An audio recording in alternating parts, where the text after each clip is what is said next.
আজকে হচ্ছে বুধবার, রাস পূর্ণিমার দিন। সবাইকে জানাচ্ছি রাস পূর্ণিমার অনেক অনেক শুভেচ্ছা।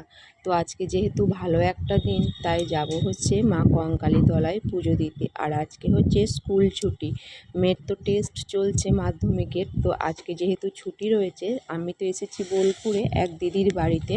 তো যাই হোক, সেই দিদিকে নিয়ে যাব হচ্ছে পুজো দিতে। তো আমি ওই জন্য স্নান টান করে রান্নাটা আগে করে নিলাম, আর এদিকে দিদি হচ্ছে বাড়ির পুজোটা করে নিল। তো দিদিও রেডি হয়ে গেছে, আমিও রেডি হয়ে গেছি। এখন যাব হচ্ছে কঙ্কালীতলার উদ্দেশ্যে। তো যাব হচ্ছে টোটোতে। তো এখানে দিদি কিছু কিছু পুজোর জিনিস নিয়ে নিয়েছিল। তারপর এদিকে দেখো আমরা রেডি হয়ে এখন বেরোচ্ছি, আমি, আমার মেয়ে আর হচ্ছে দিদি, তিনজনেই যাব।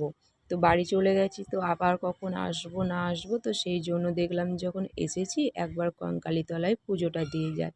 তো সেই জন্য দেখো আমরা বাইরে বেরিয়ে গেছি। তারপর বেরিয়েই একটা টোটো দেখতে পেয়েছিলাম, তো সেই টোটোটাকে জিজ্ঞাসা করেছিলাম, কিন্তু যাই হোক ভাড়াটা অনেক বেশি বলেছিল। তাই ওখানে না করে আবার আমরা চলে আসছি দেখো একটা নটকনের দোকানে। এখানে দিদি ধূপকাঠি আর আলতা সিঁদুর নিয়ে নিল। তো তারপর শেষমেশে একটা টোটো করেছিলাম। তো যাক, আমাদের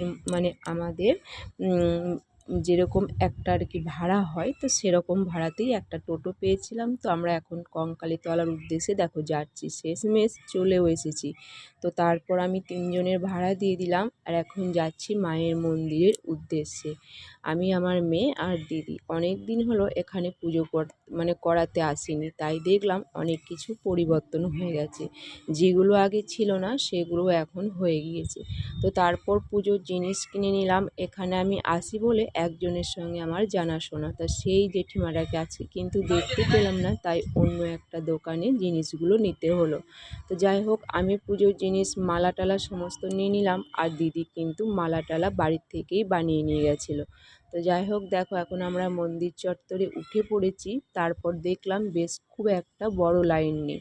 আমাদের পুজো হতে হতে দেখি বিরাট বড় লাইন হয়ে গেছে। তো আমাদের পুজোটা খুব তাড়াতাড়ি হয়ে গেছিলো। তারপর কোপাই নদী গেছিলাম একবার, তো দিদি সেখানে একটু দরকার ছিল, হাত পা ধুয়ে নিল।